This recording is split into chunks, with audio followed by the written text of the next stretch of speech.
Hola, ¿qué tal estás? Bienvenido al curso de programación en C++. En este vídeo vamos a practicar lo que hemos visto en el último vídeo de teoría, es decir, las estructuras condicionales if y switch con 15 ejercicios totalmente resueltos y explicados. En la descripción del vídeo encontrarás un índice para poder moverte por el vídeo con más comodidad. ¡Comenzamos! Vamos con el ejercicio 11 del curso, el primero de este bloque de ejercicios con condicionales en el que hay que determinar si una persona es mayor de edad o no, es decir, que tenga al menos 18 años. Así tiene que quedar el ejercicio. Le pedimos al usuario su edad y posteriormente indicamos con un mensaje por pantalla si es mayor de edad o no. Vamos al código. Creo una variable de tipo entero para almacenar la edad, le pido al usuario que me diga cuántos años tiene y almaceno el dato en la variable creada. Ahora abro un condicional en el que pregunto si la edad es mayor de 17, si es así se indica por pantalla que es mayor de edad y si no se cumple la condición se indica, como ves, aquí en la opción del else, que no es mayor de edad con un mensaje por pantalla. Ejercicio número 12. Indicar si un número es mayor, menor o igual a 0. Así tiene que quedar el ejercicio. Le pedimos al usuario el valor del número y posteriormente indicamos con un mensaje por pantalla cuál de las tres opciones está cumpliendo. Vamos al código. Creo una variable para almacenar el número, le pido al usuario que me diga el valor del número y almaceno el dato en la variable creada. Después he creado un condicional anidado con tres opciones. La primera, si el número es mayor que 0. Si no es así, abro un else if para preguntar si el número es el 0. Fíjate en el operador de igualdad lógica con doble símbolo igual. Y finalmente, la opción else, que se ejecuta cuando el número no ha cumplido ninguna de las dos condiciones anteriores, es decir, no es ni mayor ni igual a 0. Por tanto, será un número menor que 0. Ejercicio número 13. Indicar si un número entero es par o impar. Así tiene que quedar el ejercicio. Le pedimos al usuario el valor del número y posteriormente indicamos con un mensaje por pantalla si el número es par o impar. Vamos al código. Creo una variable de tipo entero para almacenar el número. Tiene que ser de tipo entero obligatoriamente, pues el operador del resto solo admite números enteros. Después le pido al usuario que me diga el valor del número y almaceno el dato en la variable creada. La condición que hace falta para saber si un número es par o impar es que el resto de su división entre 2 sea igual a 0. Si esto se cumple es que el número es par y si no es que el número es impar. Ejercicio número 14. Indicar si un número entero es múltiplo de 2 y de 3 a la vez. Así tiene que quedar el ejercicio. Le pedimos al usuario el valor del número y posteriormente indicamos con un mensaje por pantalla si el número es múltiplo de 2 y de 3 a la vez o no. Vamos al código. Este ejercicio está creado para practicar con los operadores lógicos para unir varias condiciones en una. Primero creo una variable de tipo entero para almacenar el número, como ya sabes tiene que ser de tipo entero, pues el operador del resto solo admite números enteros. Después le pido al usuario que me diga el valor del número y almaceno el dato en la variable creada. Para saber si un número es múltiplo de otro, solo hay que comprobar si al dividirlos el resto es igual a 0. En ese caso, el número usado de numerador será múltiplo del número usado como denominador. Solo falta hacer la unión entre las dos condiciones con un operador lógico AND, pues se desea comprobar si se cumplen ambas condiciones a la vez. Ejercicio número 15. Indicar si un número está dentro de un rango de números dado por el usuario. Así tiene que quedar el ejercicio. Le pedimos al usuario el valor del número, después le pedimos los valores inferior y superior del rango,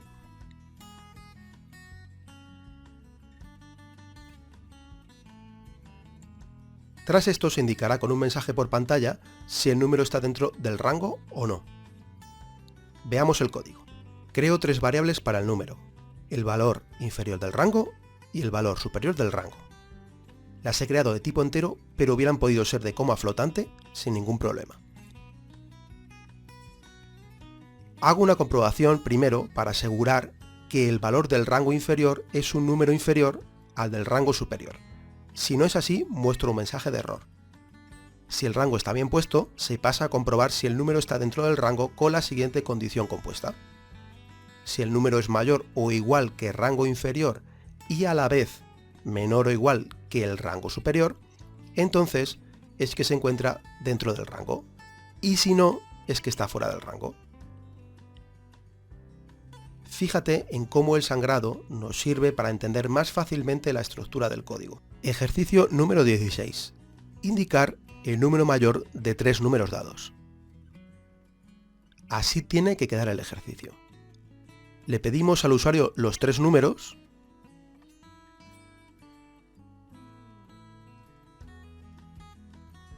y posteriormente se muestra el número mayor de los 3 por pantalla.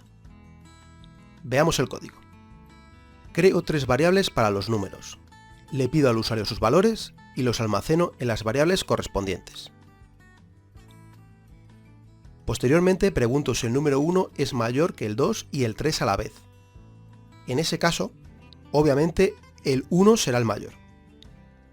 Si no es así, solo queda averiguar si el mayor es el 2 o el 3.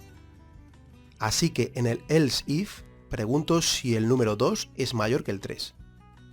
Si es así, el 2 será el mayor y si no, lo será el 3.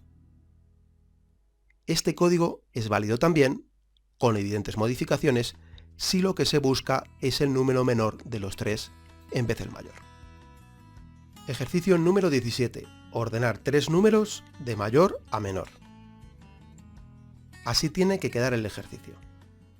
Le pedimos al usuario los 3 números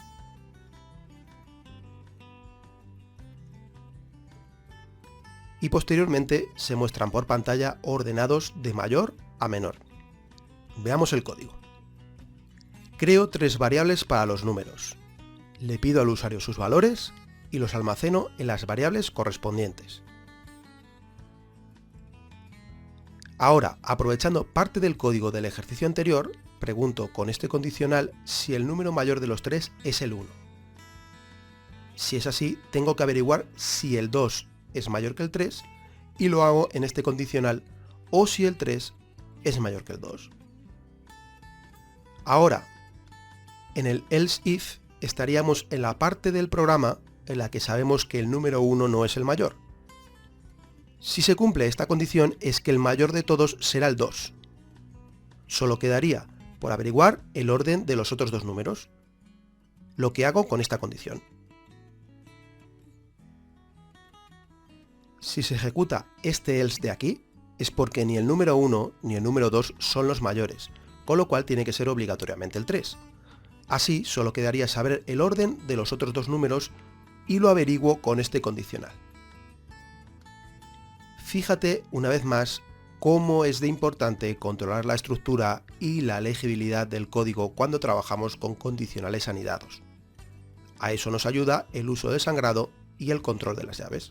Ejercicio número 18. Conversor de millas a metros o metros a millas.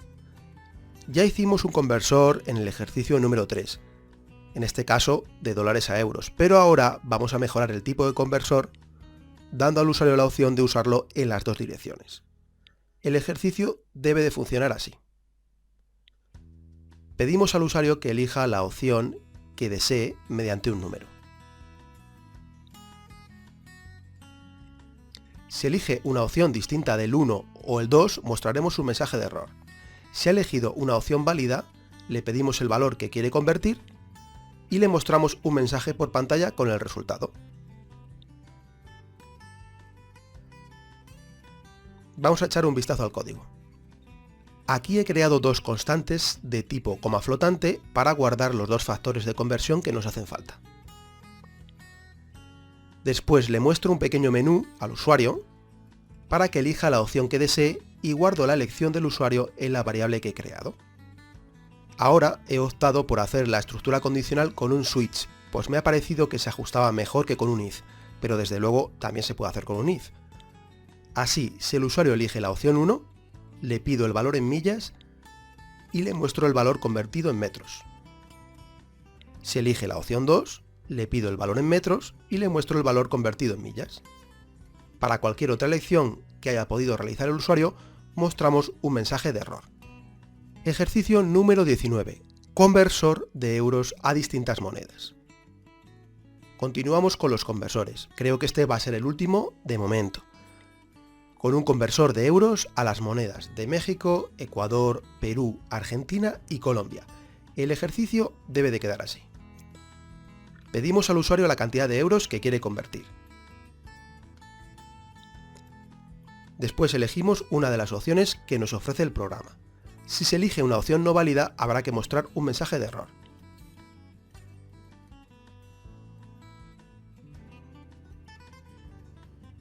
Si la opción elegida por el usuario es válida, se muestra un mensaje por pantalla con la conversión a la moneda deseada. Vamos al código. He creado 5 constantes con los factores de conversión de euros al resto de monedas. Después le pido al usuario que me indique la cantidad de euros que desea convertir y lo almaceno en la variable creada. Después muestro un menú al usuario y le pido que elija una opción, guardándola en la variable elección. Posteriormente, según el valor de la variable elección, realizo las conversiones y muestro el resultado por pantalla. La opción default queda para mostrar un mensaje de error para cualquier valor no válido que haya podido elegir el usuario. Ejercicio número 20. Mostrar una calificación en formato de texto dada esta en formato numérico. Así debe de funcionar el ejercicio. Pedimos al usuario que nos dé una nota en formato numérico recordándole que debe de ser un número entero, aunque realmente si nos da un valor en coma flotante, el programa también va a funcionar porque se va a truncar el valor del número. Tras esto, se muestra al usuario su calificación en formato de texto. Veamos el código. Le pido al usuario el valor numérico de la nota y lo almaceno en la variable que he creado, que es de tipo entero para que funcione la estructura switch que voy a usar posteriormente. Como he dicho antes, si el usuario introduce un valor en coma flotante, este valor se va a truncar y el programa funcionará. Ahora he creado una estructura tipo switch case para todas las posibles opciones. Se podría haber optado también por una estructura con condicionales if. Fíjate en la sintaxis que se usa en esta estructura cuando se desea agrupar varios valores. Así, para el 0, el 1, el 2, el 3 y el 4 se muestra como resultado suspenso. Para el 5, un aprobado. Para el 6, el bien, aunque creo que esta calificación ya no se usa mucho y se cataloga también como aprobado. Para el 7 y el 8, un notable, y para el 9 y el 10, sobresaliente. Queda la opción default para valores de notas no válidas. Ejercicio número 21. Determinar la tarifa de un gimnasio según unas condiciones. Las condiciones son las que se muestran en esta tabla. Como ves, dependerá del turno y del número de horas diarias que se vaya al gimnasio. El ejercicio deberá quedar así. Pedimos al usuario el turno en el que va a ir al gimnasio, una M de mañanas y una T para tarde. Si la respuesta es errónea, se indicará ya antes de pedir al usuario la siguiente información, que es cuántas horas va a ir al día, 1, 2 o 3. Si la respuesta es errónea, se indicará un mensaje de error de nuevo. Si ambas respuestas son válidas, se procede a indicar la tarifa según la tabla que se ha mostrado anteriormente. Veamos el código. Creo una variable tipo char para guardar la letra del turno y una variable de tipo entero para guardar las horas. Después pido al usuario que me diga en qué turno quiere ir al gimnasio y lo guardo en la variable creada. Ahora he creado una estructura con dos switch case, el primero que controla el turno con la opción de default por si hay un error en la elección y otro que controla las horas, también con la opción de default. Si te fijas, el código en el que pido al usuario las horas está repetido para las dos posibilidades del turno. Se podría haber pedido esta información antes de entrar en las estructuras switch, evitando así repetir el código, pero he preferido hacerlo así para que en el caso de que la elección de turno tenga un error, este se detecte y se indique antes de tener que pedir la información de las horas al usuario. Ejercicio número 22. Indicar el precio de un artículo según descuentos por cantidad comprada. Los descuentos son los que se muestran aquí. Para más de 1000 artículos se hace una rebaja del 15%. Para más de 500 artículos, una rebaja del 10%. Y para más de 200 artículos, una rebaja del 5%. El ejercicio debe de quedar así. Pedimos al usuario el precio del artículo y la cantidad a comprar. Y mostramos el nuevo precio si se aplica algún descuento. Veamos el código. A estas alturas del curso, este debería ser un ejercicio relativamente fácil. Vamos a ver. Creo dos variables de coma flotante para guardar el precio del artículo y la cantidad de artículos que se van a comprar. Y pido esa información al usuario almacenándola en esas variables. Después he creado una estructura condicional con condicionales anidados, con if y else if. Comienzo por la primera posibilidad, que se pidan más de 100 artículos. La segunda posibilidad, que se ejecutará solo en el caso de que la condición anterior no se haya cumplido, sería que se hayan pedido más de 500 artículos. La tercera, que se hayan pedido más de 200 artículos. Y por último queda el else, que se ejecutará solo en el caso de que no se haya cumplido ninguna de las condiciones anteriores, que es cuando se han pedido 200 o menos artículos y no corresponde por tanto ningún descuento. Date cuenta cómo este ejercicio es del tipo que se explicó en el vídeo de teoría, en el que no es posible abordar el ejercicio con condicionales if por separado, sino que hay que realizarlo con if anidados o else if. Ejercicio número 23.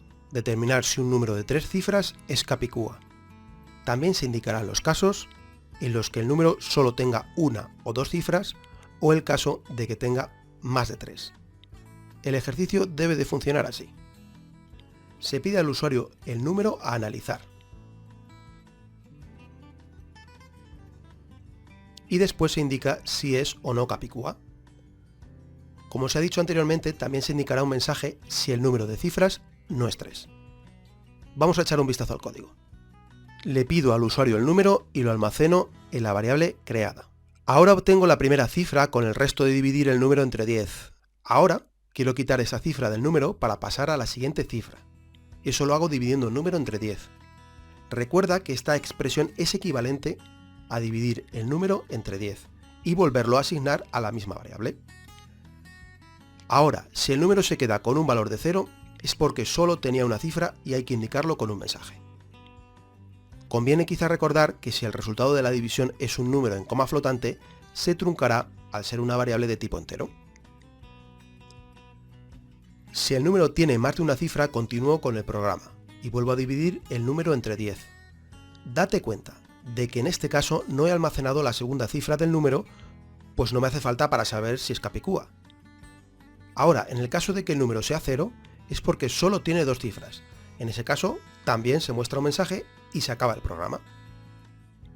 Si tiene más de dos cifras, se continúa el programa, se guarda la tercera cifra y se divide el número entre 10. Si el número no se ha hecho 0, es que tiene más de 3 cifras y hay que indicarlo. Si el número es 0, es que tiene exactamente 3 cifras. Y si la primera cifra y la tercera cifra son iguales, es que es capicúa. Si no, es que no lo es. Ejercicio número 24. Indicar el número de días que tiene el mes elegido. El ejercicio debe de funcionar así. Como todavía no sabemos trabajar con cadenas de caracteres y no podemos poner el nombre entero del mes, se pide al usuario que elija el mes según su número del 1 al 12. Por ejemplo, el 5, mayo. Después se muestra el número de días del mes elegido. Vamos al código. Pido al usuario que me diga el número del mes que quiere analizar y lo guardo en la variable de tipo entero que he creado. Después solo queda crear una estructura condicional que analice todos los casos. En este caso he optado por mezclar un if con un switch para que al menos tengas un ejemplo de esta posibilidad. Comienzo detectando los casos que no cumplen el formato esperado. que serán los números menores de 1 o mayores de 12, indicando con un mensaje que hay un error. En el caso de que el número esté bien, se ejecuta el else, que es donde he puesto la estructura switch case, comenzando por los meses que tienen 30 días, que son abril el 4, junio el 6, septiembre el 9 y noviembre el 11. Aquí me ocupo del caso de febrero, que ya sabéis que es el 2, y me quedarían los meses de 31 días que los abarca la opción default. Fíjate que una vez que entramos en el switch, estamos dentro del else del primer condicional, y eso asegura que ya no vamos a encontrar ningún número fuera del rango que va del 1 al 12. Ejercicio número 25. Indicar si tres lados pueden formar un triángulo. Y si es así, indicar si este es equilátero, tres lados iguales, isósceles, dos lados iguales, o escaleno, ningún lado igual. Para saber si tres lados pueden formar un triángulo, hay que comprobar que la suma de dos lados sea mayor que el tercero en todas las combinaciones. Así debe de quedar el ejercicio. Se dan los datos de los tres lados,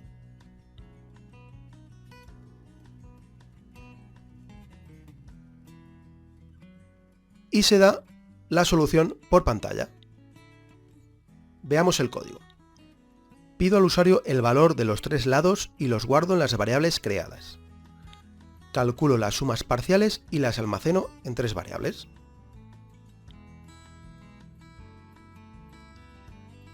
Ahora compruebo si se cumplen las condiciones para que se pueda formar un triángulo, y si es así, pregunto en un nuevo condicional por las condiciones para ser equilátero, escaleno o isósceles. Por último, encontramos la opción de que no se pueda formar un triángulo con los lados que el usuario ha proporcionado. Y ya es suficiente por el momento. No te pierdas el siguiente vídeo del curso, en el que vamos a explicar las estructuras iterativas, es decir, los bucles. Y mientras tanto, que vaya todo muy bien. ¡Hasta luego!